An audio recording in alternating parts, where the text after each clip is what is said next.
Con el auspicio de Plenitud, Ciudad de la Alegría, Serenidad Spa Terapéutico, Permasalud Glamping, Marathon Sports.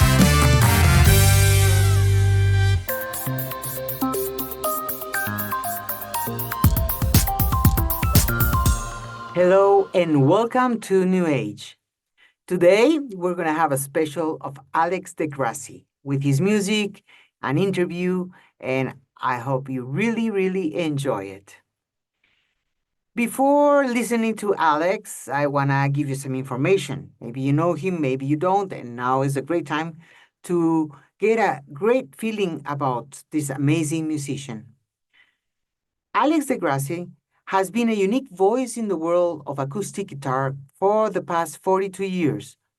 His innovative approach to composition and arranging for solo steel string guitar has influenced a generation of younger players. From his first solo performances in university coffee houses and as a street musician to his engagements at prestigious venues including Carnegie Hall, the Kennedy Center, and the Montreux Jazz Festival, Alex has followed his own vision and helped lay the foundation for contemporary fingerstyle guitar. Inspired by American and British Isles folk and blues artists in his early teens, Alex's musical pursuits soon expanded to encompass classical, jazz, and world music. He has since become known for his evocative compositions and arrangements and for his sheer virtuosity. Using a broad palette of techniques and timbre in conjunction with his ability to weave together melody, counter-melody, bass, harmony, and rhythm into a highly orchestrated canvas of sound, Alex's performances take the listeners well beyond the instrument. The Wall Street Journal has called his playing flawless, and Billboard hails his intricate finger-picking technique with an uncanny gift for melodic invention. Alex's career has drawn acclaim for numerous studio recordings as well as for live performances as a soloist and within ensemble settings. His 1987 recording Turning Back, cited by Acoustic Guitar Magazine among their top 10 essential fingerstyle recordings. The subsequent recordings Slow Circle in 1979 and Southern Exposure in 1984 and his Grammy-nominated The Water Garden in 1998 are considered classics of this genre. In 2006, he collaborated with Quartet San Francisco leader and violinist Jeremy Cohen to premiere an original concerto for steel string guitar, string quartet, and string orchestra, commissioned and published by String Letter Publishing for their 20th anniversary celebration at Herbst Theater in San Francisco. He has twice been commissioned by the New York Guitar Festival to compose and perform live scores for the festival's Silent Films live guitar series. Festival director David Spellman says DeGrassi is a treasure. His technical wizardry, as well as his vibrant and poetic music making, make him one of the most distinctive steel string guitarists performing today. His latest solo recording, The Bridge, released in April 2020, features 6 new original compositions plus arrangements of Gershwin, It Ain't Necessarily So, Hendrix, Angel, and a pair of classic folk songs like Shenandoah and a Celtic tune that I cannot exactly pronounce. Pop Matters says, the bridge provides further evidence of his compositional prowess and his ability to fuse the heady world of virtuosity with deep emotions. His inimitable voice remains intact and as awe-inspiring as ever. His first solo guitar recordings in 17 years since his Now and Then, the folk songs for the 21st century for Tropo Records, The Bridge was recorded by multi-Grammy Award winner and Tech Hall of Fame engineer Leslie Ann Jones at the legendary Skywalker Sound Studio in Northern California. I had played on a live audiophile broadcast at Skywalker the year before, Alex explains. And after taking my guitar out of the case and playing a couple of notes in that space, I knew I wanted to make my next solo recording there. It's a truly amazing sounding room, and with Leslie Ann on the other side of the glass, I knew we would capture the sound of the best concert halls I've ever performed in. And I wasn't disappointed. That's what Alex says. Well, since we're going to go through all his music, we will have the show divided in two parts. Today, I present you the music all the way from his first album to the year 2000 album Tata Monk. And our next show will be from all the 21st century recordings. And I really hope you really enjoy this amazing musician, his charisma, and his music. We will be back with more after these announcements. Síguenos en TikTok, Facebook e Instagram como NoyPazR, Vimeo y YouTube como Radio Serenidad EC. En WhatsApp 593-999-203-203, radioserenidad.com. Estás escuchando New Age, el programa de la nueva era. Well, Alex, thank you so much for accepting this interview. And I would like to start asking you, what made you decide to start recording your music? Right. Well, I made my first solo guitar recording in 1977, and it came out in the spring of 78. I was actually had gone back to university at that time and was getting my degree at University of California in Berkeley. And but I'd played guitar since I was a kid, and I'd played in some bands. I'd been a street musician in London. I'd done a lot of different things, and I kind of decided that what I did best as a musician was playing guitar and playing acoustic guitar and arranging music for solo guitar and writing music. So I had the opportunity in 77, right after Will Ackerman released his first recording, which was the very first recording on the Windham Hill label. We hadn't seen each other a long time. And I don't know if you're aware, but he and I are cousins. So we grew up together, but then we hadn't seen each other for many, many years because he was a little older. And when we kind of reunited in the Bay Area, we discovered that we were both doing a very similar thing, oddly enough. We were both playing acoustic guitar and starting to write solo guitar pieces. So he invited me to make a recording, and I was just about to graduate from UC Berkeley, and I had an option to go to graduate school or to try and start a career as a musician, a professional musician and a recording artist. So that album, Turning Back, came out in the spring of 1978, and I never looked back. I decided that's what I was going to do, and I was very fortunate to have some early success and get some good reviews and attention from radio and that kind of thing. So you actually went to university, UC Berkeley, to study economics, was it, or something totally different from music? Well, I did get a degree in economic geography, and I almost went to graduate school in something like that. But I had also I sort of minored or took a lot of the music program as well and a lot of art classes. I was one of those students. It was the Vietnam, I started during the Vietnam War, and there was turbulent times, and I was in and out of school and became a street musician. By the time I graduated, I had 5 years of a 4-year college degree of credits, and I'd taken everything. I'd taken a lot of music, I'd taken a lot of art classes, but I got my degree in geography, and but I had studied music, and I grew up as a kid. I grew up playing trumpet in school bands and orchestras. My grandfather was a professional musician with the San Francisco Symphony, and so there was music in the family as well. Yeah.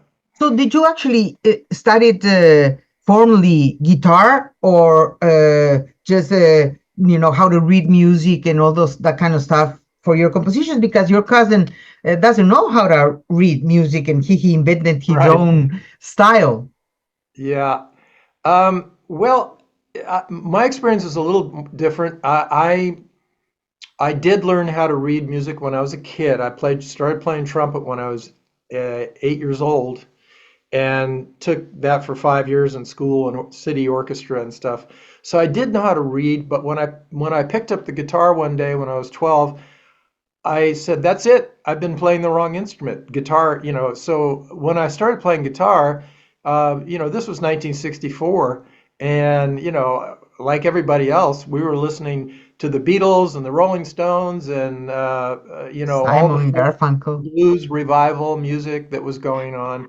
So a lot of my early experience learning guitar was just learning by ear, and I never studied guitar formally until I already had made a recording. I had made a couple of recordings, and I started picking up on my own, playing a little bit of classical guitar and jazz guitar. So I did study a little bit of guitar, but I never took formal guitar lessons. Yeah. Well, that's amazing, because when it's embedded in your DNA and it comes naturally, just things flow. Yeah. Yeah. Well, I always tell students, because later on I studied a lot more, and I had a opportunity to transcribe all my music for a book for Hal Leonard in 1990, I think it was, and 89, 90. And that was the first time I really sat down and wrote out all the music that I had been composing. And, and it was really an interesting experience for me, because it was a transformative experience for me, because since then I've been able to transcribe music, write it out, make it available to other people to play, especially now that I'm older, do a lot of teaching and have some other books. I have a guitar method and all that kind of stuff. So, that's. But going back to my relationship with Will in terms of music, we kind of started in a similar way, in that we both said, let's going to tune the guitar differently, and we're just going to sit down and come up with this music that we did. So in the beginning of Windham Hill, I would say our experience was pretty similar. Yeah, he shared in the interview I made him that experience of going to that radio up. Was it in Washington, Oregon? Yeah, it was in Seattle. Yeah, in Seattle. Yeah, And that Kazam, it was called KZAM. Yeah. Okay, so that there were people waiting for him to play the music from his album, and that you didn't want to go on the stage, and then suddenly you had to go because the people wanting the music, and how was that experience for you? Well, I was pretty. When I was writing all that music, I would say it was a fairly introverted stage of my life. Now I just like to talk for hours, but back then, it was it was sort of a meditative experience, sitting down and just playing for hours and coming up with these ideas, themes, and trying to craft them into recordable and performable pieces. So when I first started to go out and play, it was hard for me. I got very nervous, and it took me a while to get over that. So, Will did kind of push me out on stage a couple times. I think he. And how was that? It was terrifying because some of those early concerts, I think the one Will might be referring to in particular was we went up. He got invited to play at the Seattle Opera House. A festival there, I believe it's still going on, called the Bumbershoot Festival. It's a summer music festival. So he was playing there, and then he kind of said, well, you should play a couple pieces. So I was like terrified, because there were 2,000 or 3,000 people out in the audience, and I'd hardly played my own music, like I said, I'd been a street musician, but we were playing Dylan songs, and we were playing in the street, and that was a very different kind of scene. So it was terrifying. I can imagine, but how did you evolve into connecting with the audience? Well, I think it took me a while, but I think once I realized that people were really enjoying what I was doing, I started to enjoy it a lot more. And I also discovered that being able to tell a few stories, kind of help break the ice, as it were, and bring you closer to the audience. An interesting thing, over my career, I've had a couple experiences where other, quote, terrifying experiences. I was co-commissioned in 2006 to write a piece with a violinist named Jeremy Cohen, who was both classical and jazz violinist. And we wrote a piece for steel string guitar, string quartet, and string orchestra. And we premiered this at Herbst Theater in San Francisco that year. I was on stage with 27 string players and a conductor, and a 15-minute long score that everybody had to follow. And I thought, I just don't know if I can do this, because by then I was very used to playing solo and felt comfortable doing that. But a situation like that, you can't improvise, you can't deviate in any way. So Jeremy actually said to me, "This is what you should do. You should go out and before we start," he said, "just play a couple notes so you can hear yourself in the hall and sort of go, okay, I'm here. It's like, yeah, this is real." And that really helped. So I've found over the years, there are ways to, should I find myself really nervous, to kind of make it a more comfortable experience. And the other thing you learn, I think, is that audiences are really, they're really a lot more forgiving or patient than you think they might be. Yeah, So, that's nice. once you get into That's that great. comfort zone, you can sort of forget about everything else and just be in the music. That's great. Now, since you are so eclectic in your choices, was it easy to go the Windham Hill way for your first albums? I'm sorry, could you say that? Ask that again. I'm not quite sure I got the full meaning. You are so eclectic with your music. I mean, you play blues and folk, and you play new age and jazz and everything. You have so many influences. Right. So when you started with Windham Hill, which was mainly the new age style music, was it just easy for you to go along with that kind of direction? Oh, yeah, I see. Yeah, that's an interesting question. Well, prior to making recordings with Windham Hill, I had, as I mentioned, I'd been a street musician playing, Stevie Wonder and Bob Dylan and Simon and Garfunkel, and I wrote songs, and I played with a partner. And I grew up playing a little bit of classical guitar and so forth. So, and I'd studied jazz guitar a little bit, but I think it wasn't a question of, was it a challenge for me to kind of fit into the Windham Hill mode? I like to think that what I was really interested in the time was the very thing that we were doing. In other words, those first several albums of mine were not in any way conceived with the idea of trying to fit into the concept of the label.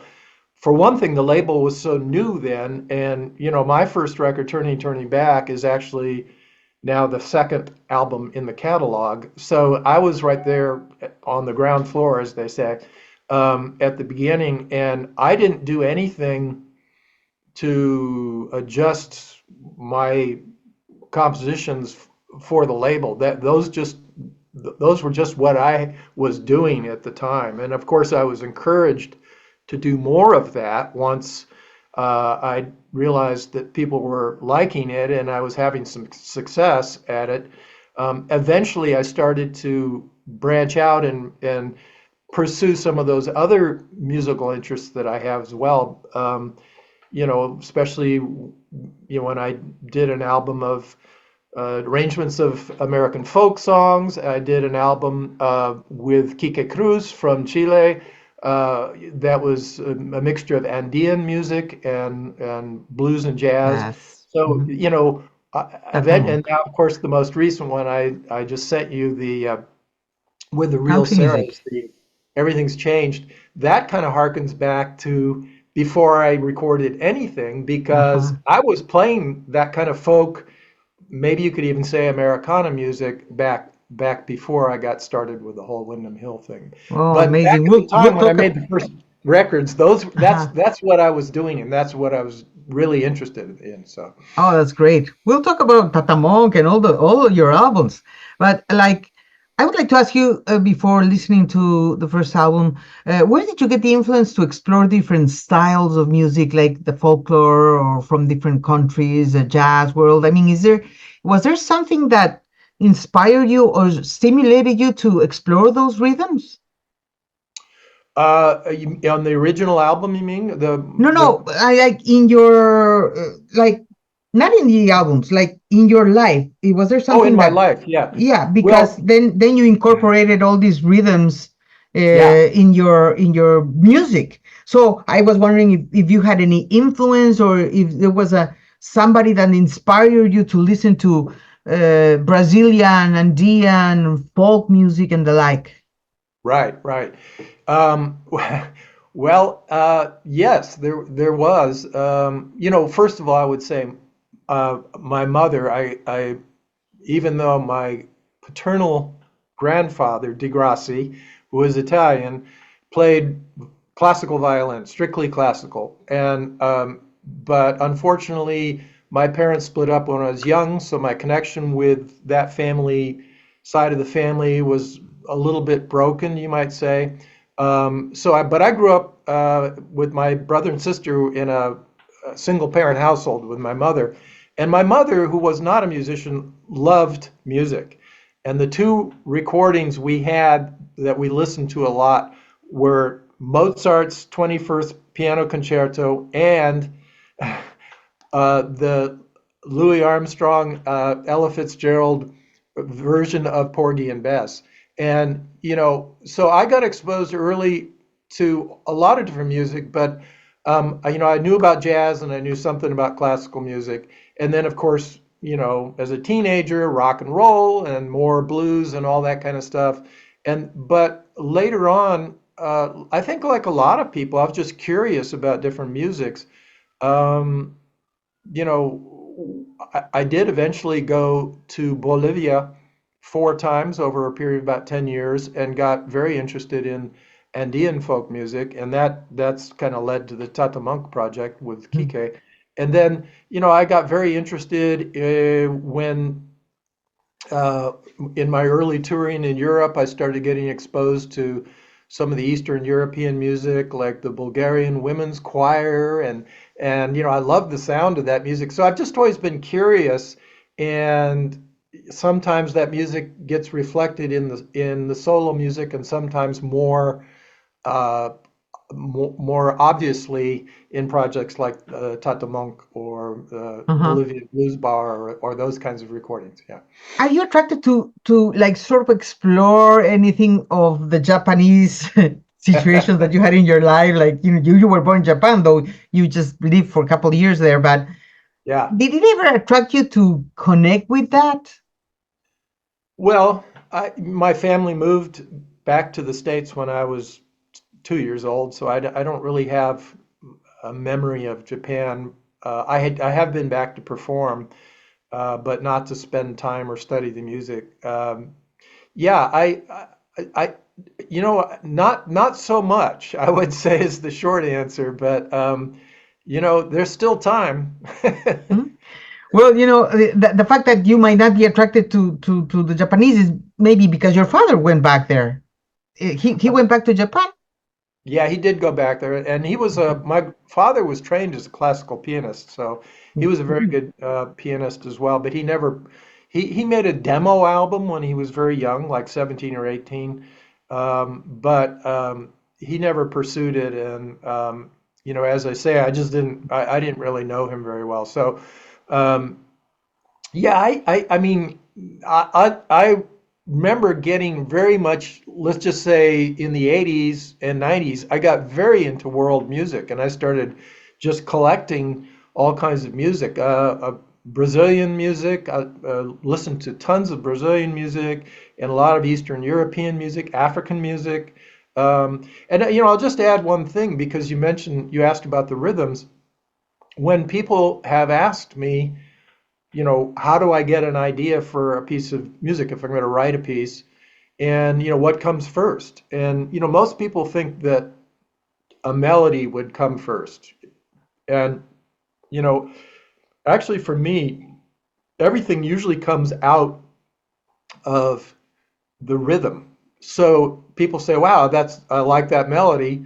And, how'd you come up with it? And I said, well, I came up with the rhythm first, and the rhythm evolved out of the Into a melody. melody I mean, the melody revolved, excuse me, around. let me say that again. The melody evolved out of the rhythm. Uh-huh. And, I think I just add one other thing. I had the great privilege to do a talk at in San Francisco um, um, on a forum called the Commonwealth Club, which is a very long-standing uh, organization in San Francisco, and a very it's goes out over public radio nationally here in the States, and it with a guy named Daniel Levitin, who wrote a book, This Is Your Brain on Music.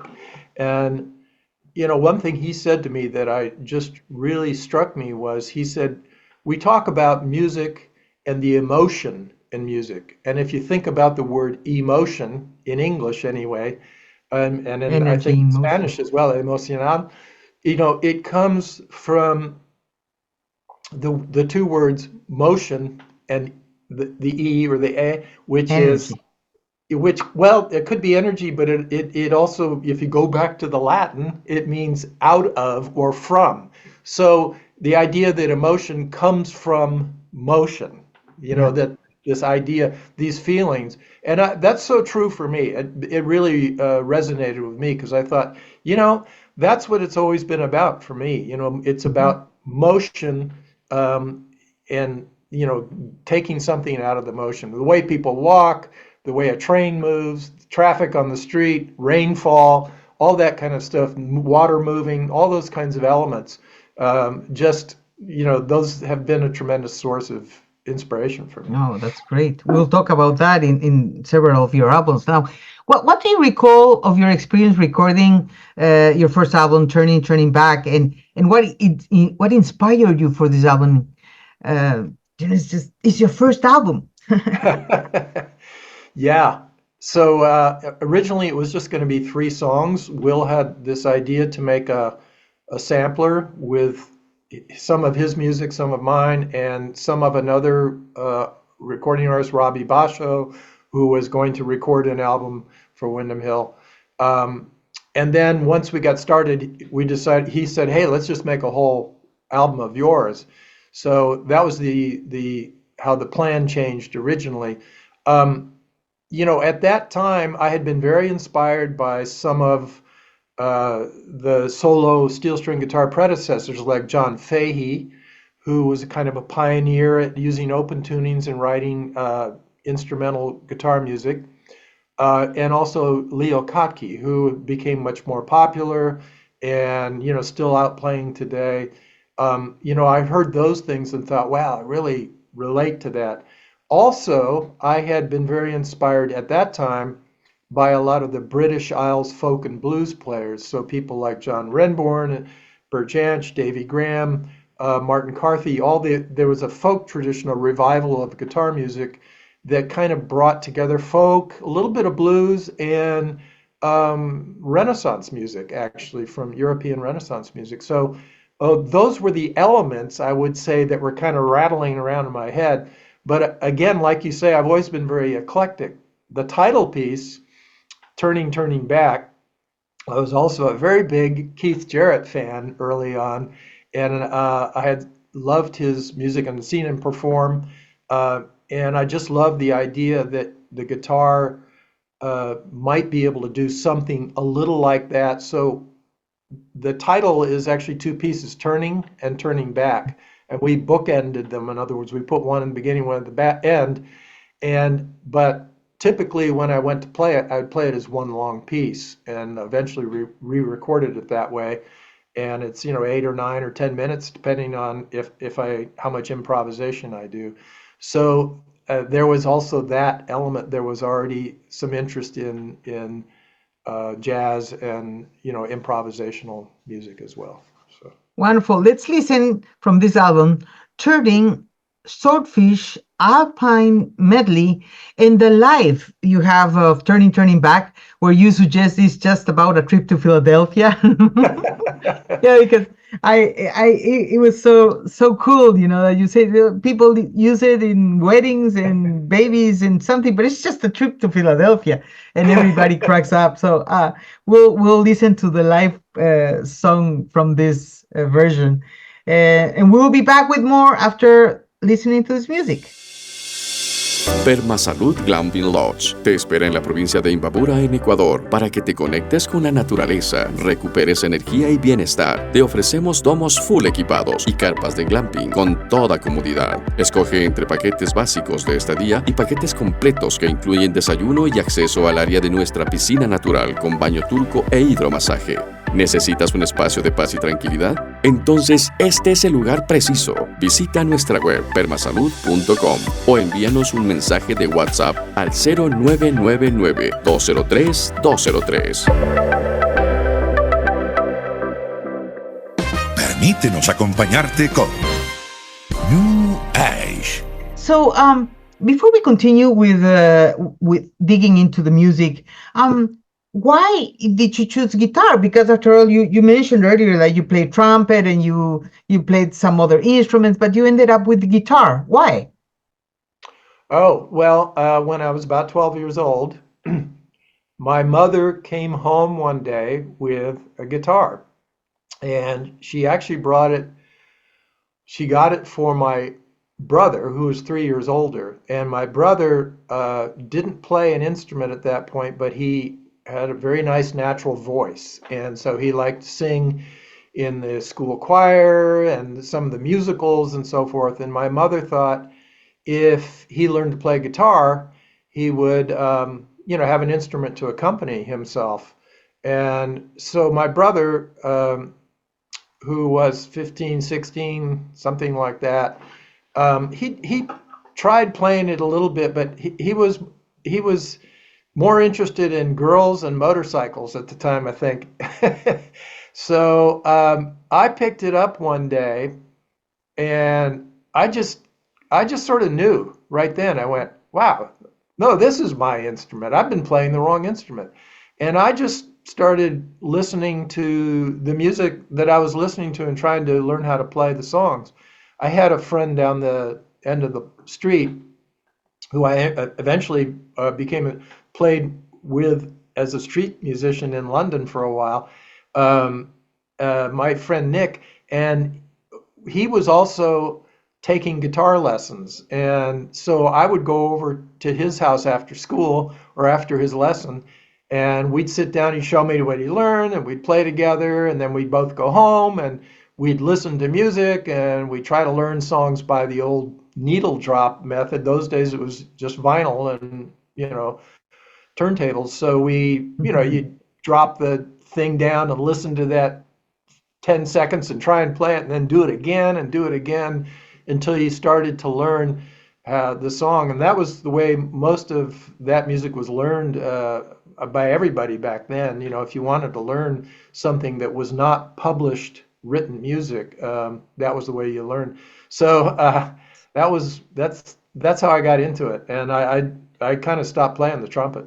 So. Oh, well, that's good. Good choice because it's been a wonderful career. Now, for those of us who don't know much about the different choice in guitars, can you explain for what kind of music one would use nylon or steel string guitar?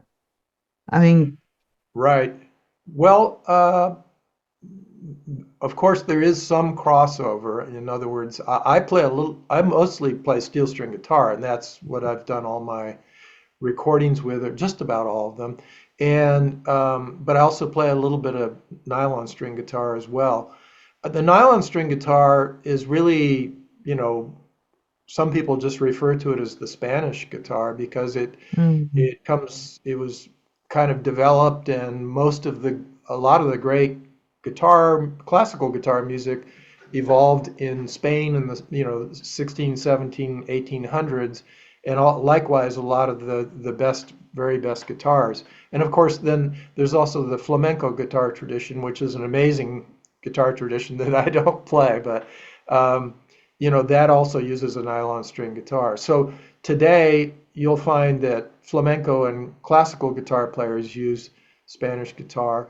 Now it also has become very popular in Latin America. So it's very common when you go to Latin American countries to see people using a nylon string guitar in folk music as well. So and everything from Brazilian music to Andean music to if you went to Cuba or you went to Colombia or Venezuela, there are other instruments, of course, there as well. But Ecuador as well. We have oh, a great tradition of Andean music in Ecuador. yeah. So, but the steel string guitar, C.F. Martin came from, I believe, Germany back in the 1800s to the United States, to Bethlehem, Pennsylvania, and the steel string guitar became popularized in North America and also in Great Britain in particular. So you hear that more in North American and maybe Northern European folk music, as well as, that kind of, I suppose, evolved into electric guitar as well. So you hear that you hear the steel string guitar more in folk and pop and rock and so forth, especially from, North America and Great Britain. Thank you for the North America idea. I appreciate that. So, like, also, what would be the difference between fingerstyle and finger picking? Because I think you do fingerstyle guitar playing, and to tell the truth, I'm not sure. And maybe most people do not know the difference. Yeah, that's a difficult one because I started out as a finger picker and now I'm a fingerstyle player. So, I think it's really just so one can, quote, finger pick on either a steel or a nylon string guitar. And back in the day, when I was young, there was no term fingerstyle. That's evolved in the last 15, maybe 20 years, because there's been such a strong interest in so many talented players now who are playing solo steel string guitar, a lot of times using alternate tunings and extended techniques like two-handed tapping techniques. And I think there were a number of people who felt that this needed its own genre, its own description, distinct from folk, traditional folk finger picking.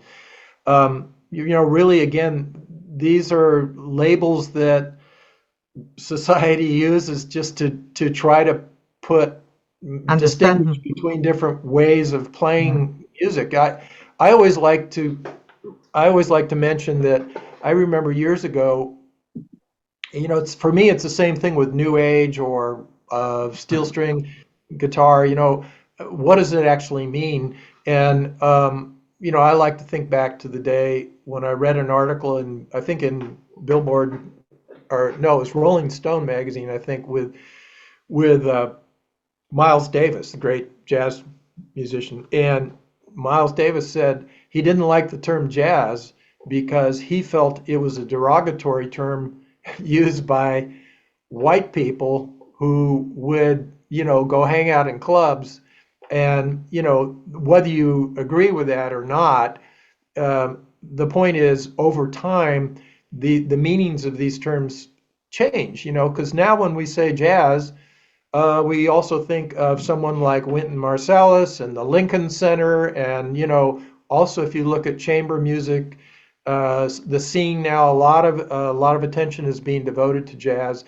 So these terms kind of change their meaning over time. And I think fingerstyle is really just a evolution of finger picking to describe more of a genre of playing and less of a technical way of playing. So what when you talk about this finger style, it came through my mind a video that I saw of Michael Hedges playing Aerial Boundaries. Is that Right. finger picking? Is that finger picking or finger style? I think today people would call that fingerstyle. When he was originally doing that term wasn't really, It didn't exist. yet, so back then people would have said it was a very innovative Yeah. way of playing finger picking and maybe combining it with some new techniques, so. Yeah, it was. I mean, watching it. When I listened to that song for the first time, I thought there were a couple of musicians playing. But when I saw the video, it's like, oh my God, it's one person. The same as when you play the harp guitar. There, I know that you're trying the harp guitar. Yeah. It's amazing thing. Yeah, I think that's one of the other things that kind of goes hand in hand with fingerstyle is the sense of taking a single instrument, in this case the guitar, and orchestrating the sound so it sounds like there are more than one instrument. Yeah. Oh yeah. So now we're going to listen from Slow Circle, and I would like to ask you what inspired you for this second album. And we're gonna listen to Sleeping Lady and Slow Circle 2 in this segment. So what can you share with us about Slow Circle? Well, I made this recording. It came out in 1979, not so long after my Turning Back, and I had just started touring, and I guess I was sort of all consumed by playing this idea that I could write and perform solo guitar and record it and make a living. And so I just suddenly plunged into it. I was all in, as they say. And so when I look back now, I think, wow, I did that really quickly. How did I come? So some of those pieces I might have started previously, but this album, the term Slow Circle was kind of for me, a sense that, the world is a circle or a globe, and, that we're just sort of turning on this thing, and we're moving in around on this globe. And, I have people pieces on there like Causeway, which I wrote on a train going across the Great Causeway in the Salt Lake. A place Klamath, which is a place in Northern California. Slow Circle was kind of trying to embody this whole idea that, that's what life is. It's a slow circle.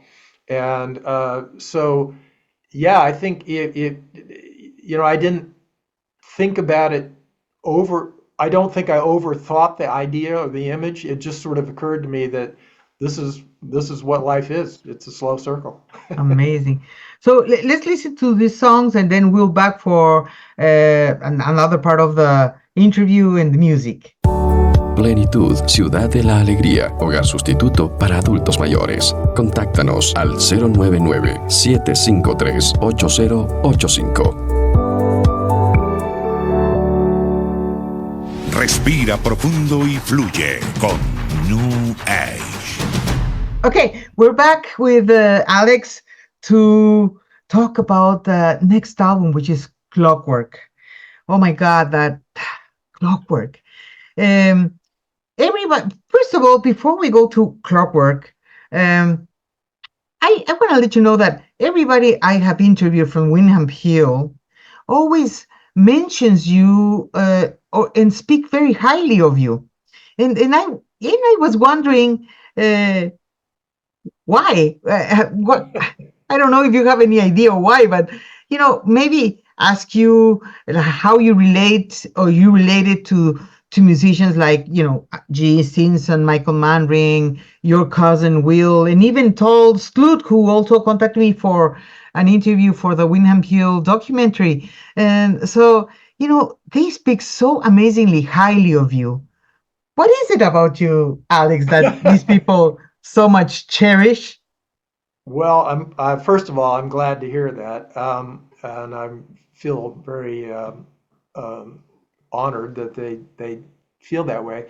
I think, you know, possibly as you observed earlier in this interview, I'm very open to all kinds of music, and I have always been championing other musicians as well. So in the case of Shadowfax, for example, um, what happened was I somehow met Chuck, and I'm trying to remember exactly how I met him. Chuck Greenberg, who was the Lyrical. sax and lyricon player in the group, and I um, I invited him. Oh, I know. I met him through a friend, a mutual friend in LA. And I heard, I met him and I heard him play this thing called the Lyricon. And I was getting ready to make the Clockwork album. And I thought, that would sound so cool. So I invited him to play on that. And it was my it was my fourth recording for Windham Hill. And it was my first one that was not a totally solo guitar album. So I was really trying to figure out which instruments were going to work for what music and so forth. And I had some other amazing players on there. I had Patrick Daryl O'Hearn. Anger and Mike Marshall and Patrick O'Hearn, Yeah. amazing bass player who I'd also met just through traveling and playing. But I think maybe because I've been very open to a lot of different types of music. I truly love a lot of different types of music. I'm not somebody who's only into one thing. So whenever I can, I like to bring in some of these different influences. And as a result of Chuck playing on the album, that I put him in touch with Will Ackerman, and they sent the demo, and Will liked it, so they became artists on the label as well. So I think that was probably appreciated by them. But I think more than that, I just try to be really open, and I've tried to explore a lot of different kinds of music. And sometimes it's not always successful, because I've had it various times in my career. People say, "Why did you make that record? It's so different than the record you made before. Aren't you concerned that you will lose the audience that loved all the other recordings because it's so different?" And my attitude is, well, no, because as much as I want people to love the music, I'm doing this also because I want to do what I want to do. So sometimes you're not always successful in commercially, or in terms of maintaining or attracting as big an audience that you want for a project. And I know you talked to GE, so GE's really taken a different direction in his music since the Shadowfax days. And we share music, and I listen and go, wow, that is really cool. And we in fact made a recording together. I don't know if you ever heard that. And that's very out, as people say.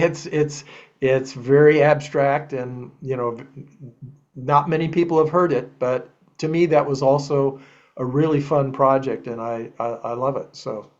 Well, it's great because if you don't do what you feel, and you have to fulfill other people's needs, you're not gonna be happy with what you're doing. So I'm glad that you do what you have to do and what you want to do, not what you have to, what you want to do. And for that, I congratulate you, and that deserves a great respect. So, I mean, Clockwork, I cannot even tell you what an amazingly, extraordinarily piece of work that is.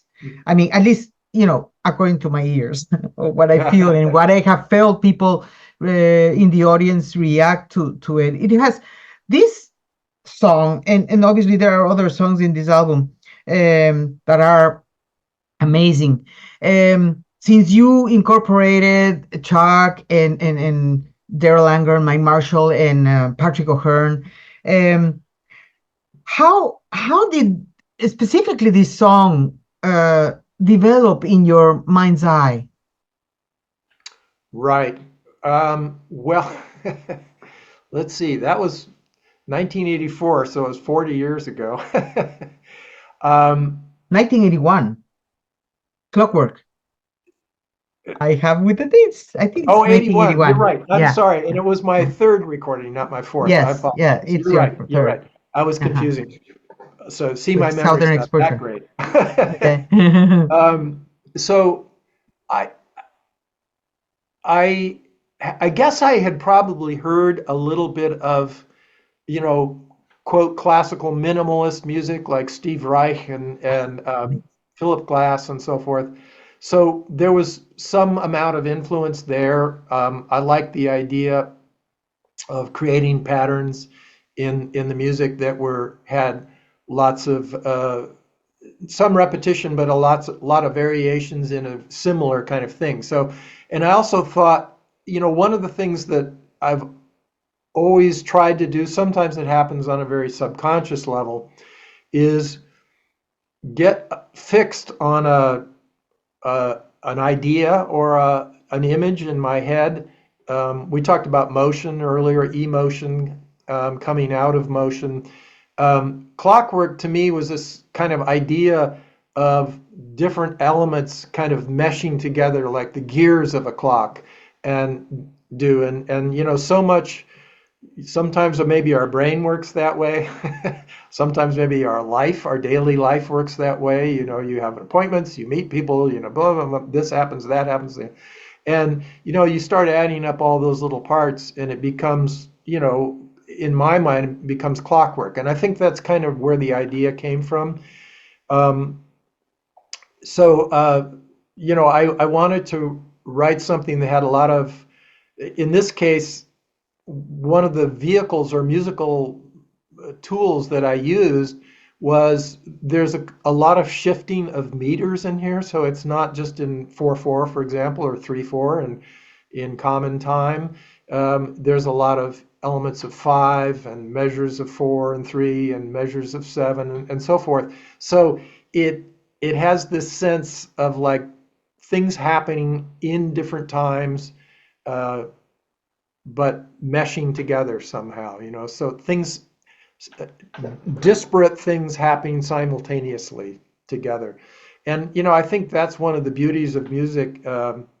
Certainly I'm no expert, but if you go back to the music of Bach, or you'll find that, Bach was an amazing mathematician, really, with music. And I've always been interested. When I was a kid, I was good at math and I really enjoyed it. After puberty, I didn't really have any interest in math, but I think somehow subconsciously that fascination with math has remained in my approach to playing music. Amazing. Like, I don't know what feedback you've received for Clockwork, but it truly is amazing what you just described, because I can hear it in all the instruments playing and the bass in background and the guitar and the lyricon. There was magic happening in that song. There was something really out of this world.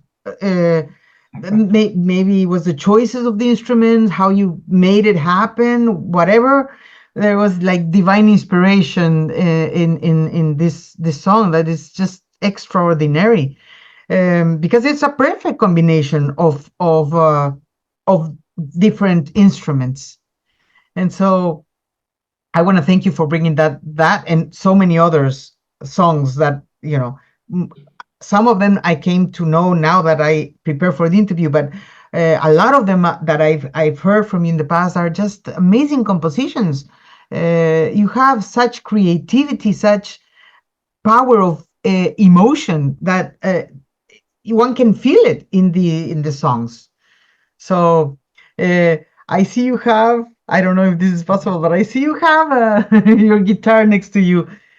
Is it possible for you to play a couple of um the beginning of your guitar of Clockwork? You don't Oh have to do boy, it. Do I you haven't. remember? No, I don't remember. Gloria, I haven't played that Oh, since probably 1984 or 85. wow. It's a I long just time haven't. ago. Yeah. I'm not sure I could pull it off, but I think it starts something like,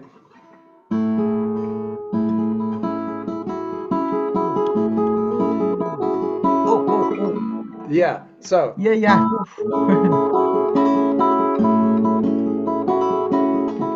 but that's about Oh all my I can God. Oh my do God. That's enough for me to get my emotions moving. right Amazing, amazing. It's just like it just came through my mind, didn't even consider it for you to do that. But gosh, it just moves me totally. Okay, so what else can you share about this album? I mean, like maybe what live experiences took you to create this album? And mainly, you have a song called Sort of Samba, Yeah, which yeah. I thought it was so funny. What was it about this album for you? Oh boy. I mean, th that was kind of that particular piece I think of now, I look as kind of an experiment that I'm not sure I really fully realized, but again, I had by then learned how to play some Brazilian. I think behind every public musician, there's people don't realize that there's other music that they love and that they've tried to play, either learned, that feeds into what we're doing. So I had been playing some Brazilian music, learning sheet music, playing on a nylon string guitar, and so I I think I wanted to do something that sounded like it but was different, and it just kind of came out in a funny way. It's not Yeah. exactly a samba, Mm-hmm. so but it was definitely influenced um, by playing some of that music. So it ended up That sort of was samba. sort of, yeah. I love I love the name because I did feel it when I heard it. It's like, mm, I guess he's starting to get to know the samba kind of thing, because so that's why it's sort of samba. How about 36? Because that's another one of the songs that we're not gonna listen now. Clockwork, 36, and sort of samba. So 36 is a tune that sounds very, very familiar. Ha, Maybe because I've heard it a lot. I don't know. yeah. Well, that one, is something.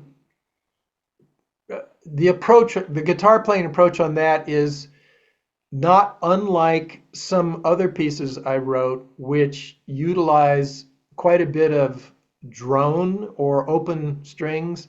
So, kind of like the turning back part of turning back has that similar kind of thing where I create, using an alternate tuning, I create a way of uh, you know, creating a rhythm without any harmonic content.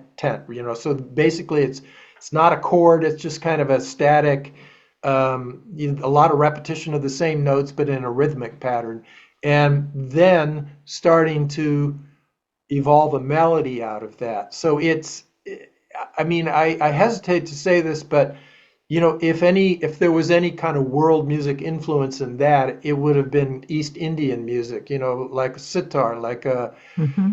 like a raga or something like that. And I'm very careful because I know just enough about Indian music and raga to appreciate how it's also very different. But it was interesting because I played that piece once for an Indian musician who was visiting San Francisco, a really talented musician, and I'll think of his name here in a second. It's such a long time ago, but he said, "Oh, that does sound kind of like a rag," and he played some of it, and it did. And again, I was just kind of making stuff up, but it has Have more you of ever that tried quality. playing?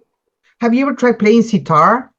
I picked one up once and I tried playing it for about a minute and I went, boy, another lifetime for this. Yeah, This difficult. is this is Completely, this it's a is different scale, different everything, concept in everything. yeah, and I've heard when you hear somebody a master of the sitar play, you go, boy, that's going to take a Yeah. whole lifetime just on that instrument. So Oh, yeah.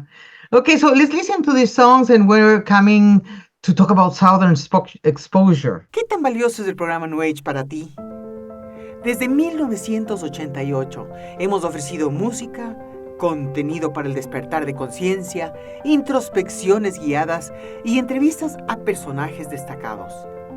Ahora te ofrecemos opciones en distintas plataformas para que lo escuches o lo mires a tu propio tiempo. En estas épocas de grandes cambios, participamos con energía, decisión y temas importantes para sacudir la conciencia que te apoyarán en esta transición planetaria. Te invitamos a convertirte en patrocinador de New Age con el monto mensual de tu preferencia. Tu contribución es muy importante para la continuidad del programa. Puedes aportar a través de PayPal o transferencia directa a nuestra cuenta bancaria. Con tu patrocinio cubriremos los gastos de producción, plataformas pagadas y nos ayudará a expandir los mensajes que ofrecemos. Agradecemos profundamente tu apreciación por lo que compartimos. Estarás presente en cada programa. Abre las puertas de tu mundo interior y permanece con New Age. So we have arrived to your fourth album, 1983, Southern Exposure, a solo guitar where 36 repeats again in solo.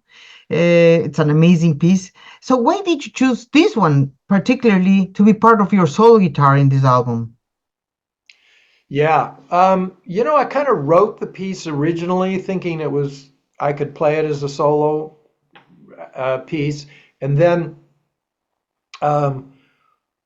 when I was making Clockwork, I thought, this could also work with other musicians. So I'd already been playing it as a solo piece, but I decided to record it with other musicians first time.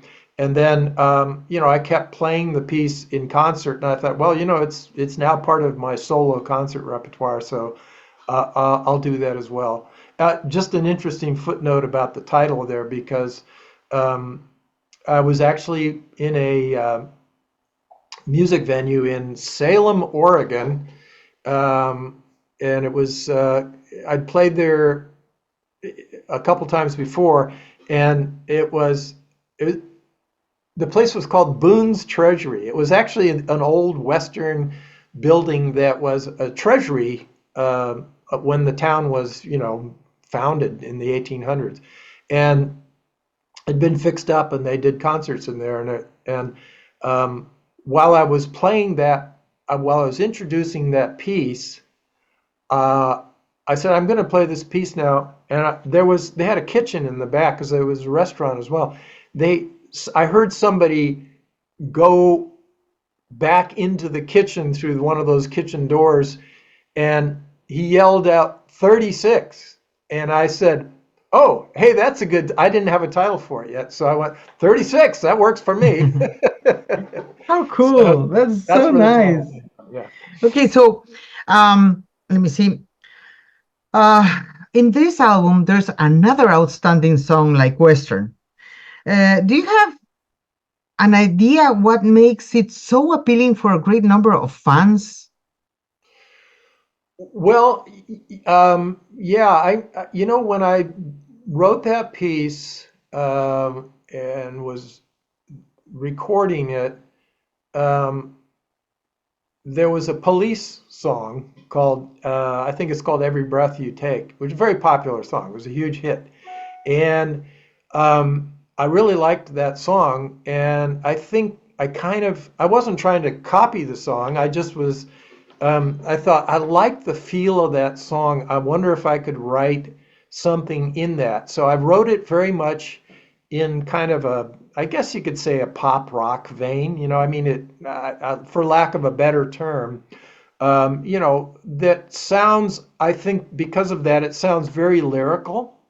And, people tend to like instrumental music that's lyrical. And it just felt, I was like, hey, maybe I should write lyrics and send it to the Police and see if Sting wants to record it, which I never did, but it kind of felt like that. It had that kind of vibe to it for me. So the other thing I would say, and I would say this is generally true with most of the music that I've written, is when I was writing a lot of this music, I was not necessarily planning out how to write a song, but if there was some image or experience or something that I saw or some kind of motion that was going on, I would sort of dwell on that, or you could say meditate on that. I mean, I didn't literally meditate, but I try to let that image or that feeling or whatever really come over me. And in that particular one, I had a very strong, I started as I was working on the piece, I started developing this concept of like, it feels like an old Western. And, I sort of jokingly say it's kind of like somebody walking to the gallows, who's been wrongly accused of a crime, and now they're going to be hung. So there was kind of a movie-like quality to it for me as well, or cinematic quality, and perhaps people pick up on that. So I always think that when you write music and you have some kind of image or connection in your head, people will pick up on that, and they may not pick up on it in the same way that you do. So for me, it may have been about somebody walking to the gallows. For other people, maybe it had some total other connection, but having a connection when you write the music or arrange it, I think that really people will pick up on that somewhat. Yeah, amazing. So we're going to listen to Overland 36 and Western from this album, and we'll be back for the next project, which is Altiplano. Síguenos en TikTok, Facebook e Instagram como Ngoypas R, Vimeo y YouTube como Radio Serenidad EC, en WhatsApp 593-999-203-203, radioserenidad.com. Este es el espacio de New Age.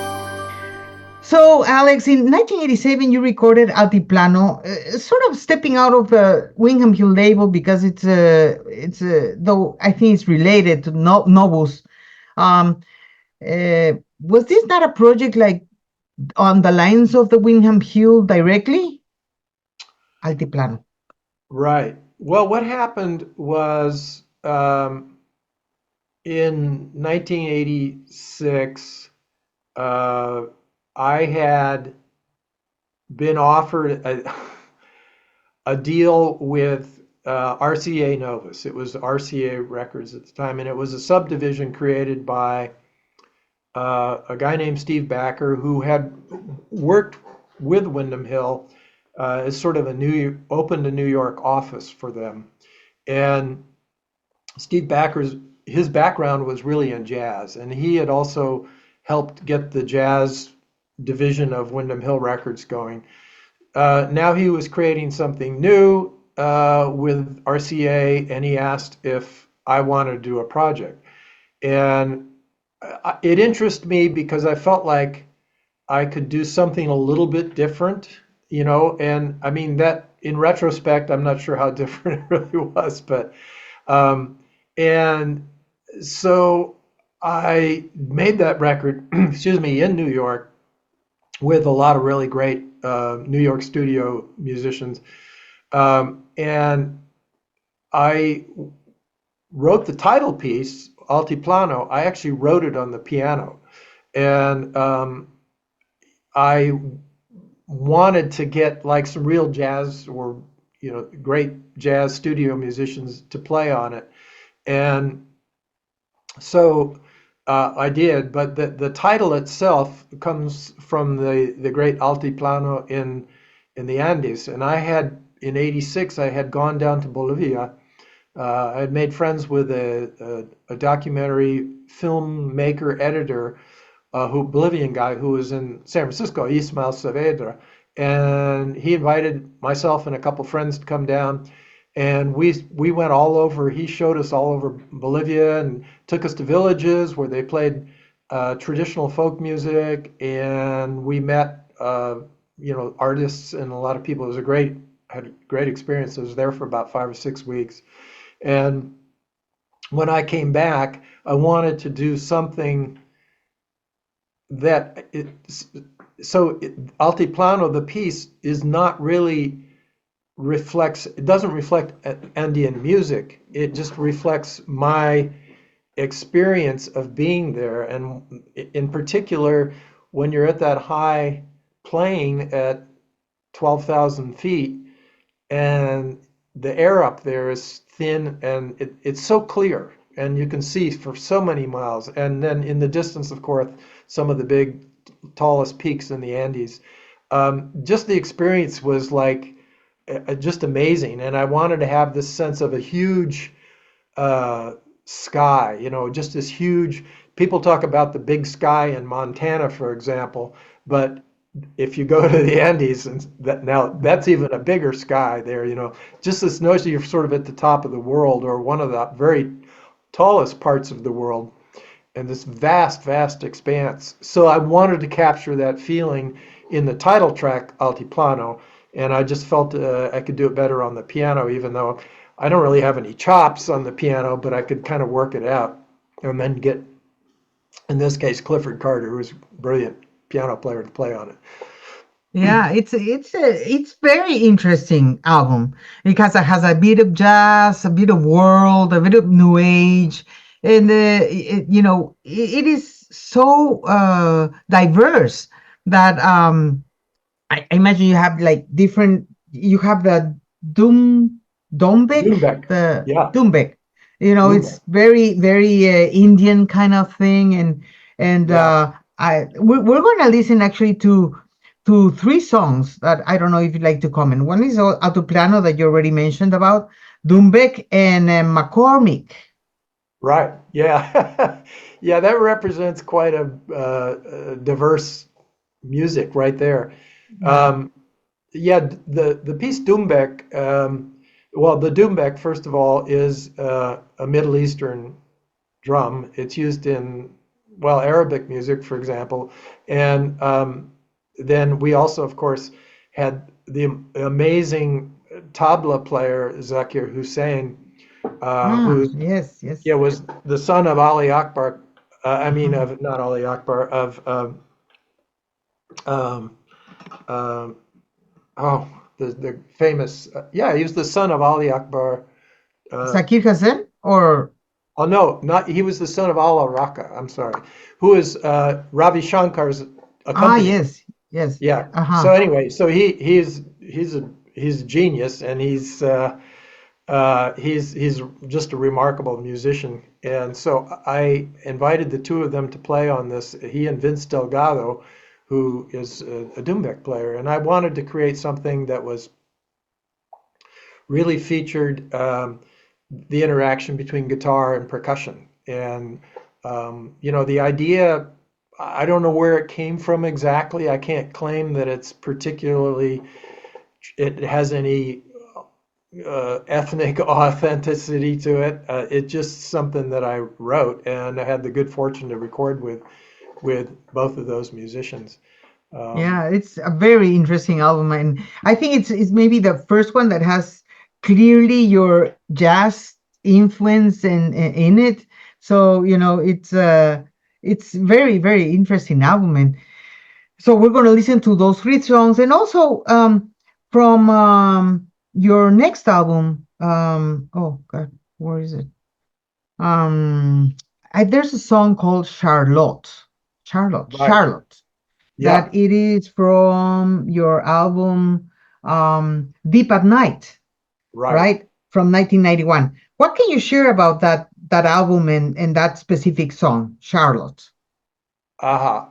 Well, that the album, uh, the title Deep at Night, there's a track called Deep at Night on there, Uh-huh. and it's a really slow piece. It's like a ballad, I guess you could say. And I wrote that as I got the idea or got started on it, as the title suggests, in the middle of the night, deep at night. And I was watching uh, I was watching a movie actually on television. I was at home, called The Great Santini with Robert Duvall, and it's kind of a sad story about a sad character, and I was like I would do back then when I was young.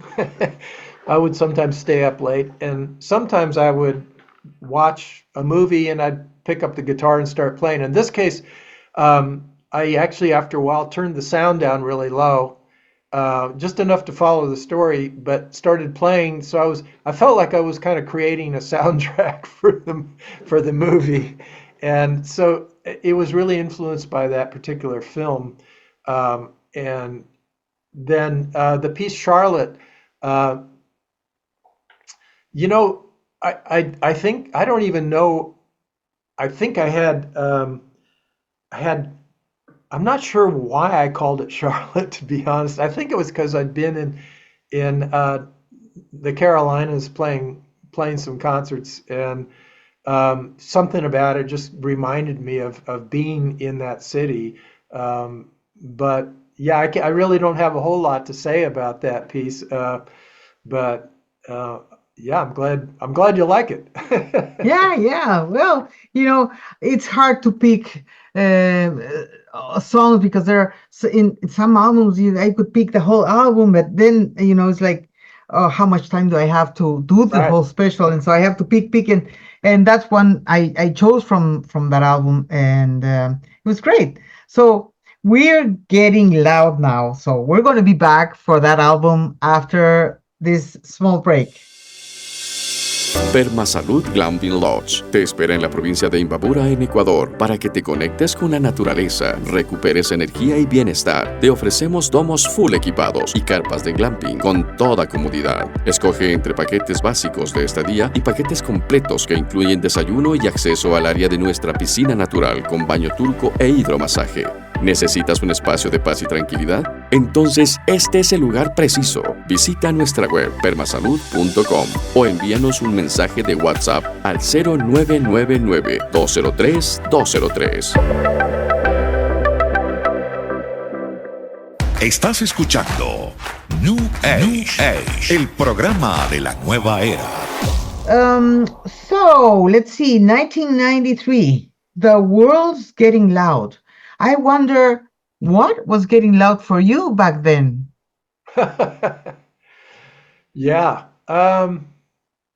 Well, it was a little bit of a turbulent time for me. I had, I grew up in the Bay Area and I was living in San Francisco, and I was splitting up with my girlfriend that I had lived with for a long time, and we had a house together in San Francisco. So I was kind of bouncing around a little bit, staying in a friend's art studio and another friend's, house, sublet a little place for a little while. And so I was the title, "The World's Getting Loud." I don't know. I was staying in one place. I was subletting a little apartment. Somebody had gone off to New Zealand or somewhere like that and said, "Yeah, you can stay in my place for a few months." And yeah, it was kind of a quiet little place, but you could hear in the distance just a really noisy part of the city. So, it was quite a contrast between being in a quiet space and then going outside and it just being like, everything's going on out there. Motorcycles, skateboards, jackhammers, just really, really noisy. So, and I started thinking a little bit about how we, as a society, especially in urban areas, sometimes are just bombarded with sounds. And, it wasn't, it was meant to be slightly comical. Hence the cover on the album, has me doing this. And it was just, so I wrote the title piece. And actually the title piece is one of the few pieces I've written that and performed that utilize some of those what were they called two-hand tapping techniques, where both hands are playing on the fingerboard. So that was kind of a different thing, and I was trying to, I guess, make a little bit of a statement with that, because there are a lot of hard slaps on it, and in the sound had a little more aggressive feel to it, I think. But there's also, like many of my recordings, a lot of different, there's a lot of variety on there as well. Yes. But there was a kind of a comical aspect to it. There's another piece on there I wrote called Roundabout. And it was, kind of the idea that we're all kind of going in circles and, as we go about our lives sometimes. Yes. Seems like, we're on this roundabout. And, it kind of the cartoon image of a, little sports car with, dogs and people going around in circles. And I mean, if I was an animator, or if I had known somebody who could animate that at the time, it would have been fun to make some animations with that album. So. Yeah, when I read the title, it reminded me of yes, Roundabout. They have a Roundabout song as well. I'm like, oh gosh, that's interesting. The idea of the roundabout. Now, Facing South is not sort of samba. It has so much Brazilian jazz. Yeah. And you played with Steve Urquiaga, who played the cavaquinho. Right. What Brazilian music until then have you heard or influenced your Brazilian music Right. so far by then? I mean, any groups, any specific Brazilian jazz groups that you were fond of or something like that?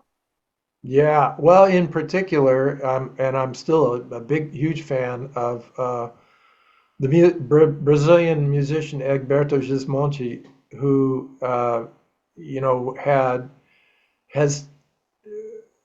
he's both a pianist and a guitarist, and his music, so much of it is rooted in the traditional Brazilian rhythms, various regional rhythms and so forth, but kind of taken to another level in terms of the music, and harmonically and compositionally and so forth.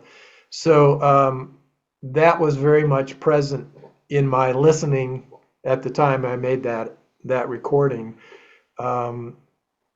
That was one, and of course there are more traditional things. Some of the why can't I remember now? Some of the most famous Brazilian innovators of Jobim, for example, Carlos Jobim. Carlos Jobim. And some of the more the older people who helped develop bossa nova. Luis Bonfa was another one. He did the music for the theme from Black Orpheus. I'd been listening to a lot of that music, and then some of the classical music too, like Villalobos and so forth. So There's so much great music in Oh Brazil. yeah, yeah, It's just an amazing it is. source of music. So yeah, that Facing South definitely tried to capture some of that feel. And then, um, I should mention that that album was produced by Andy Narell. Most of my recordings I have produced myself, but partly because I was a little unsettled in my life, and because the concept for the album was to have guitar and percussion. And Andy Narell knew all these, knew the players, and The he, steel drum player, right? Andy yeah, Narell, the yeah, steel drum. yeah, He's amazing. the Yeah. drum, and so, and he really understands all that. So I said, yeah, why don't you produce it? And so Wow. I wrote the pieces, and he did a lot of the percussion arrangements, and Well, you know, sometimes when you're in crisis, that's when you get the great art coming and flowing to process what's happening in life, right? And yeah, this is very another amazing album. So, but how has it been for you to connect your guitar style with all those folkloric rhythms like you do in this song facing west and other songs that you've done with Kicker Cruz, like in this album you have Viajes, for instance. It's right, like how was for you to adapt and connect to those rhythms with your style of guitar playing? right. Well, excuse me. Well, some of it is, by, I had studied some of that music a little bit, so I knew something about samba and bossa nova, for example. But as is my way of approaching things generally is I often would just take the influences, but not try to necessarily re re uh, try to try to recreate the traditional rhythm or the authentic rhythm. So, I think there are people who do that really well and beautifully, but that's sort of not that has not been my path, So, sometimes you can be criticized for that as well and say, well, that's not exactly how a samba rhythm goes. And I would say, well, I'm not trying to necessarily do it 100% authentic, but I'm very much inspired by it, you know. Yeah, that's When we great get to because talk, you do that's what you do with the lullabies. That's what you do with the other like the folk songs the album that you have. It's like you bring your creativity to the songs and make them be their own unique being, their own unique personality of a song, which I think is very amazing. Like you don't have to exactly repeat what it's been there already. You bring your your ideas and your creativity to it and create something new with some melodies that are already there. So I think that's great. yeah. Well, when we get to talking about Tata Monk, I would elaborate on that a little bit more because that was a really Sure. interesting experience. Yeah. So. Great. So let's listen to Bright Sky, Facing South, Viajes, and Dorman Blues. I mean, you have blues in this album as well, and it's like so much. This anything you'd like to say about the blues? Well,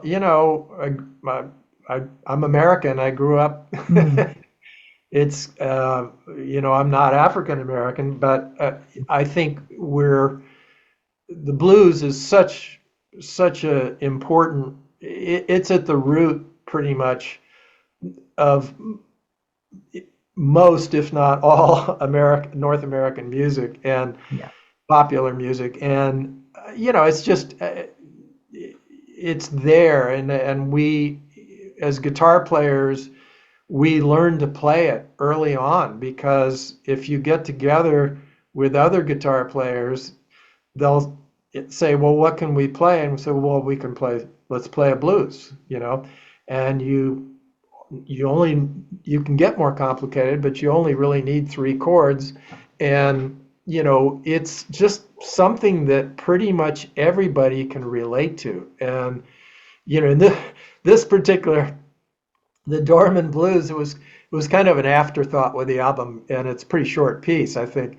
But I just wanted, I was having so much fun playing that kind of country blues, the Delta blues, which I did listen to a lot of that music when I was a teenager and, into my early 20s.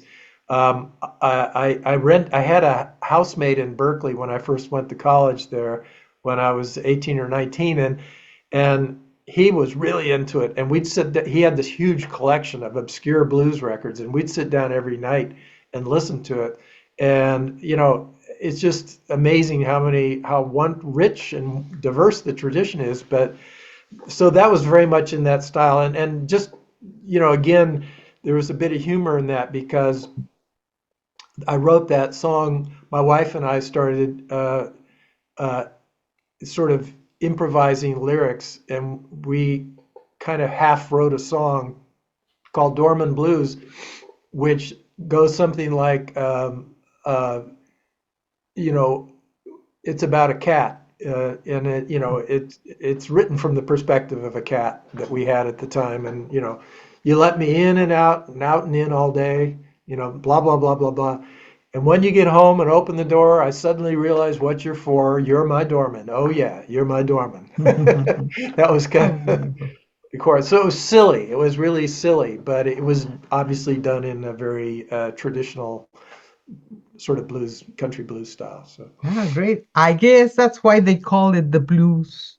Okay, so let's listen to the songs, and we'll be back to talk a little bit about your lullabies and the Water Garden. All right. Plenitud, Ciudad de la Alegría, hogar sustituto para adultos mayores. Contáctanos al 099-753-8085. Estás escuchando New Age, el programa de la nueva era. Alex, I believe you have 2 albums with lullabies. Well, they're the same album. It got reissued. Oh, okay, that's what it is. No, Yeah. I did it for the label. What happened was I got asked to do that album by a label Earthbeat. called Earthbeat, and Earthbeat also had those folks had a second label called Music for Little People, which was a children's label. So they initially put it out on the Earthbeat label, and then they went through some changes in the company, and later on reissued it, Music for Little People. And so it's I didn't, that wasn't my decision, and it's not my label. So and they changed the title, but it's really the same album. So it's just a reissue. Yeah, well, there's some nice songs we're going to listen from that album. But your next album is The Water Garden, which was with Tropo Records. Yes. And it has a beautiful cover, like sort of like a Zen photo of the water. It's such a beautiful cover. What did you want to convey through this album, The Water Garden? Yeah, The Water Garden was the first recording we put out on our own label, Tropo Records, Tropo. And we, like a lot of people this came out in 98. So like a lot of people at that time, there was kind of a trend, even some big pop artists and so forth. A lot of people were starting their own labels, realizing that the traditional model for releasing records and so forth was starting to change, the advent of the internet and all that sort of thing. So we decided to do this on our own label. And by that time, I had moved from San Francisco out to the country in Northern California. And when the first winter we were there, we discovered how much it rained. It was an area, it rained, and it was a particularly heavy winter. It was actually the second winter we were there, but the first year that we were really settled in there. And, I tell people that I went out to my studio on New Year's Day to start working on some music. And after a few weeks, I came up with some music themes that I liked, and I was kind of working on it. And I was trying to put my finger on what this was going to be about, and looking for a common theme. And I was looking out the window, and I realized the whole time I'd been working on this, I was looking out the window, and it was raining the whole time, pretty much. It had been raining the whole 3 weeks, and it went on, and it rained 75 inches in 3 months. And I know in Florida, you can get a lot of rain, so maybe that's not so much, but for Northern California, it seemed like a lot of rain. And I started thinking, I'm getting water on the brain. This is all going to be all about water. And so from that point on, I had a couple fast pieces I'd started and a couple slow. I decided that I would more consciously from that point on try to create some themes that related to water in some way. So, that like the opening track, Prelude. Was actually the last Amazing. piece, which I love that piece myself, Yeah. was one of the last pieces I wrote because I wanted something to introduce the album. And it's very fast, it's very sparkly, and I did it on what's called a high strung guitar. So all the pitches are pretty high, and a lot of harmonics and different things. And so it's got that kind of shimmery quality of really fast moving water. And then you have pieces like the title track, The Water Garden, which is really slow ballad that's kind of idea of water on a pond or on a lake or something like that. So I started to try to make the music more consciously move it in the direction of water. So in the direction. Amazing. Like, we're going to listen, actually, this prelude, which you just mentioned, is an amazing tune. And I've chosen Another Shore and Vanishing Point from this album. Do you recall anything from from these songs? Oh, yeah. That one is not, of all the pieces on the album, that one is maybe, not everything on that album is strictly speaking about water, but that is sort of the overbearing theme on the album. This one has more to do with kind of like, a vanishing point is a concept in art or architecture or design in which, horizon lines, when you draw, for example, a building or a railroad tracks or something, they eventually come together in the distance, and that's called the vanishing point. So that was kind of the image for that piece. Was it has a lot of it actually has a lot of changes in harmonically, so it's kind of always elusive and moving further away. That was the sense that I was trying to convey, I think, with that notion that as things keep getting farther and farther away from you, they start to come together in a point. Yeah, which is, but I love that piece. I haven't played it for quite a while, but I think that came off well. Yeah. Okay, so in this segment, we're gonna listen first "The Rain Is Pouring" from your lullabies, and then the 3 songs from this album, "The Water Garden," that I mentioned. They are fabulous, and then we're coming back for Bolivian friends, the Bolivian Blues Bar. All right. Okay. ¿Qué tan valioso es el programa New Age para ti? Desde 1988 hemos ofrecido música, contenido para el despertar de conciencia, introspecciones guiadas y entrevistas a personajes destacados. Ahora te ofrecemos opciones en distintas plataformas para que lo escuches o lo mires a tu propio tiempo. En estas épocas de grandes cambios, participamos con energía, decisión y temas importantes para sacudir la conciencia que te apoyarán en esta transición planetaria. Te invitamos a convertirte en patrocinador de New Age Con el monto mensual de tu preferencia, tu contribución es muy importante para la continuidad del programa. Puedes aportar a través de PayPal o transferencia directa a nuestra cuenta bancaria.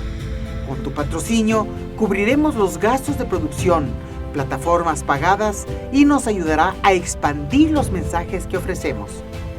Agradecemos profundamente tu apreciación por lo que compartimos.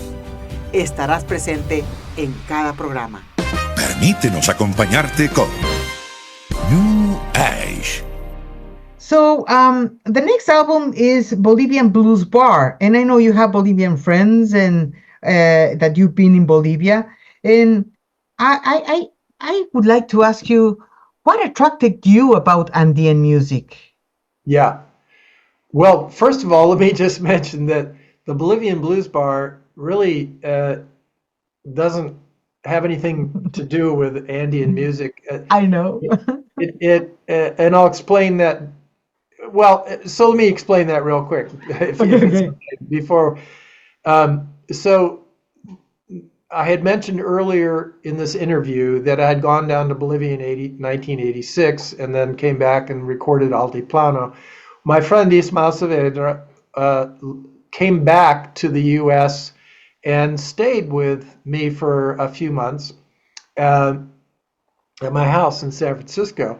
And we would sit at the piano because I was studying jazz piano at the time on the side. I was taking some lessons. And I'm not very good, but I was kind of into playing. So I was into sitting at the piano looking at the real book and learning all these old jazz songs. So when my friend Ismael was staying with me, he was an amateur musician, played a little bit of bass. He wanted to learn them too. So we would sit together and sing some of these songs, like, Am I Blue, or Come Someday, Duke Ellington, or whatever it was. And we would just have fun. It was like cocktail hour.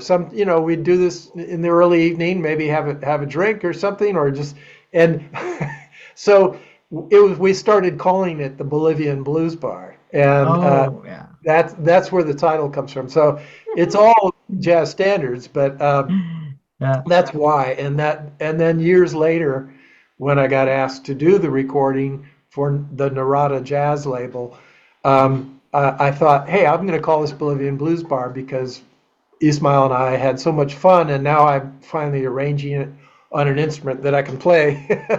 Well. Yeah, when I heard it, when I saw the title and I heard it and I said, well, this has nothing to do with Bolivia. Oh, it's interesting. But then, so from this album, I chose the Thelenious Monk interpretation of your interpretation of Thelenious Monk, the Little Rudy Tooty. Yeah.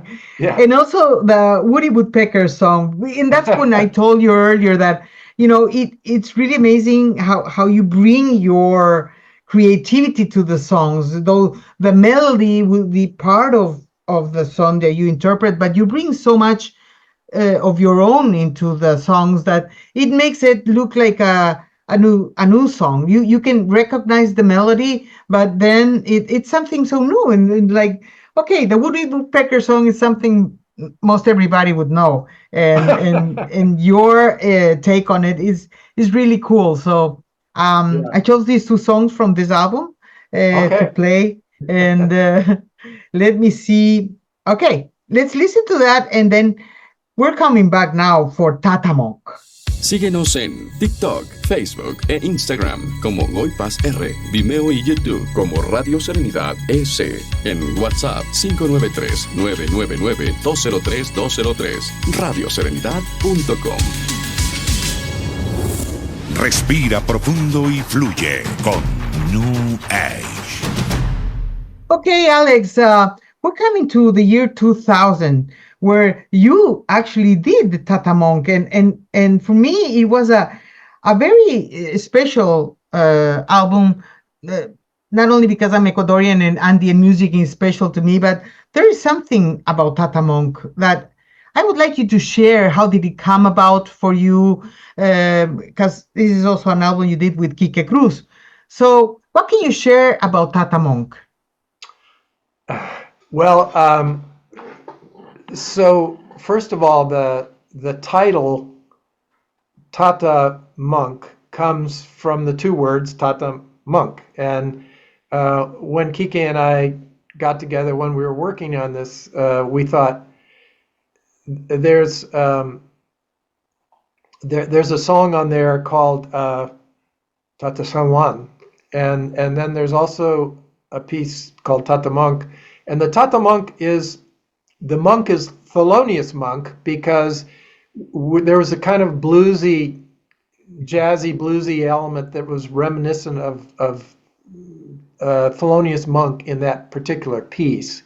And the Tata comes from a word that I'm sure you're probably familiar with in Latin America, which is a sign of respect for an elder or or even, I guess, also an intimate name for a grandfather or grandparent. And it turns out that that word is quite universal. We found out that it's used in countries all over the world. And we just thought it was kind of a fun way of combining those elements together. Because the project is hopefully a fairly authentic blending of Andean rhythms and North American jazz and blues rhythms. So now back to how Kike and I met. I was doing an interview on KPFA radio in Berkeley, California, because I had been, as I mentioned, I'd been down to Bolivia by then a few times, and I'd brought back some music, some indigenous folk music from little villages. We made some recordings, and I had started working with a Bolivian drummer who also came up to San Francisco for a while, and we were trying to put something together. And I was talking about this on the radio station, and a woman called into the station and said, "You got to meet this guy, Quique Cruz." So we met, and we kind of instantly connected. And Quique grew up in Chile, in Santiago, and he had learned how to play all the flutes and the charango and all the traditional folk instruments, and really good player. And then he was exiled during the Pinochet era and ended up in Canada and then in Los Angeles. And when he was in LA, he started getting work doing recording, doing as a studio musician. And he even played on some of one of Jackson Brown records. And so when I met him, he was now living in Berkeley, and we got together and we started saying, hey, we should do a project together that brings together some of the Andean music with North American music, jazz and blues rhythms. We worked on that for a long time because the hardest thing about that project was to honor both the traditional rhythms, which I had some idea of, I knew something about, but which Quique really knew because it was in his blood. He grew up with it. So when we said, well, this is, depending on the rhythm, he had the authentic way. So we sat down, again, we sat mostly at the piano, guitar sometimes, charango, and we were like, this is the rhythm. Well, how do we arrange this to make it work? What's the bass player going to play? All this kind of stuff. We spent a lot of time just trying to find that nexus so that we didn't feel like we were just doing something superficial, but really connecting the two. And I like to think we succeeded at that. And so that's how that project happened. Well, there are a few traditional melodies on there. And then there are also some that we wrote and some that we expanded from traditional melodies. So amazing. So I wonder, how did international listeners, mainly maybe in the US or Europe, accepted the Andean music mixture in jazz? How was Tatamonk received? Yeah, well, we were kind of curious before we put it out. We got in touch with Kike put us in touch with one of the members of the Chilean folk group Inti Illimani. I was which- going to ask you about that. Yeah, and we were very fortunate that and I'm blanking on the name right now. I'll have to check this. He, we were very fortunate that he actually wrote an introduction to the album. He really liked it, so he said we got him to give us a little introductory quote for the project, and then we also played it. We also got, when we released it, we thought, well, we're going to get mostly response from the world music or the Andean community. We actually got a pretty big response from the jazz community. There's a DJ who was pretty influential, certainly in the Bay Area, and I think nationally, on a jazz station in the Bay Area called KCSM, Chuy Varela, and his show was Latin jazz, and he loved the record, and he gave us a quote from it too. So we got a lot of good response from the jazz community, and also a number of good responses from the Latino community as well here in the States. We went down and played in Chile, not with the whole band, but I went down there and Kike, and we put together some musicians, and yeah, we had a great reception down there as well. So. Oh, that's great. So have you heard Inti Illimani's music? Do you Yes. know? Oh, they are, I mean, they are outstanding Andean music band, yeah. And they had to leave because of the same situation as Kike did, but they went to Italy. And they were based in Italy, and they did, still from there, they did amazing music, great musicians.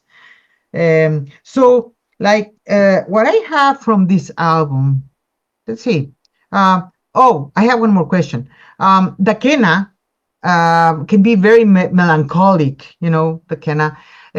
Whereas the charango is a more joyful instrument. It brings a lot more joy. And what is it to complement these instruments in the project with the guitar? Well, I think the Andean instruments are, I mean, the guitar is featured, but the Andean instruments are perhaps even more featured in terms of, the sounds that you hear on the album. But of course, we also have a bass, drums, and piano on many of the tracks as well. So there's that kind of jazz underpinning. We played pretty much everything live. I mean, when you're in a recording studio, you can overdub and add tracks, but we did pretty much the basic tracks live. So meaning that we had the bass, drums, guitar, piano, and Kike playing either charango or a quena live, and that's that's what you hear. And then we overdubbed some other instruments to create a more orchestrated sound. So there is both, I think, a very live kind of feel there, and most of them were done in a couple takes. So it has that live feeling, I think, which is nice. But it's also obviously, it has overdubs to add more instruments and texture to the instrument. So a lot of times Kike might be playing more than one flute, or maybe more than one charango part. We're just trying to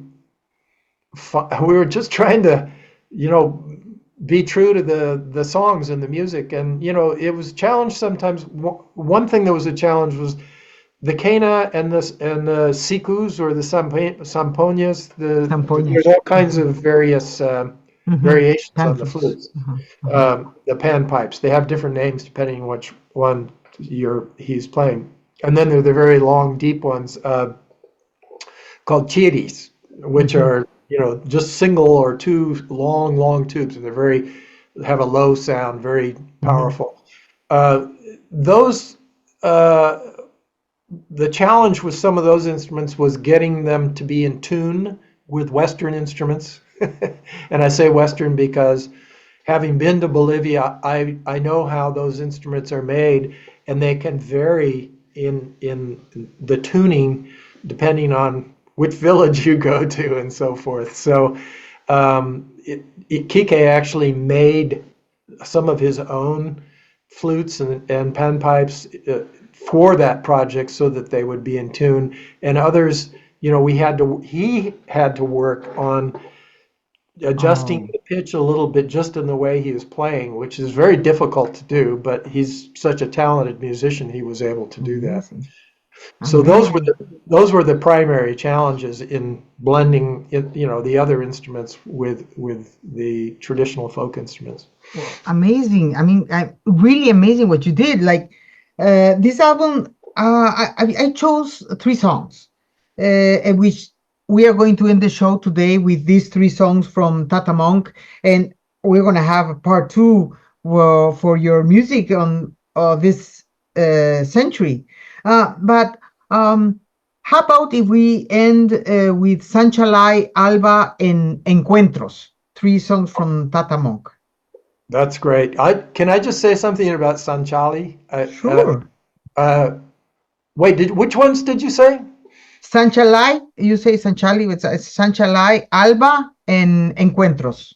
Okay, yeah.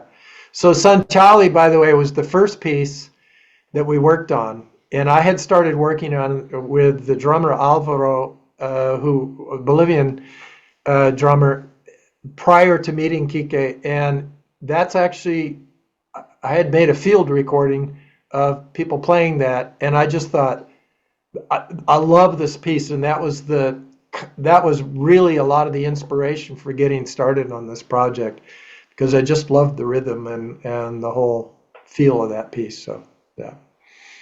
Oh, amazing. No, really, it's I connect so much because I'm Andean, so I love the project. And so we're gonna Oh, I was just gonna say one more thing, if you don't mind. Go ahead.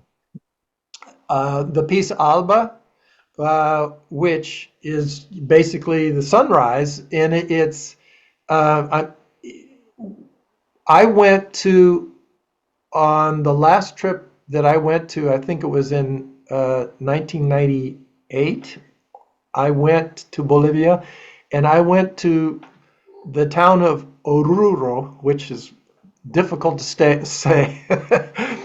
I think even for native speakers, Oruro is where they have the Andean